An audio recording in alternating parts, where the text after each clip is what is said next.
How to stop text jumping to next page in Word. Hi everyone, I'm here to assist you today. Without any delay, let's jump right in.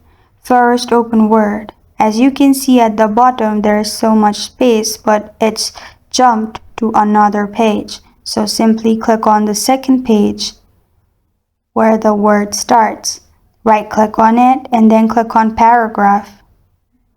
After you click on Paragraph, you'll find these options. Click on Line and Page Breaks at the top. And make sure there's no tick mark in all these four options in pagination. After that, click on OK at the bottom and you're good to go. This is how to stop text jumping to next page in Word. Thank you for joining me today. If this video helps you out, please leave a like and subscribe for more. Got a question or want to suggest a topic? Comment below. Thank you for watching.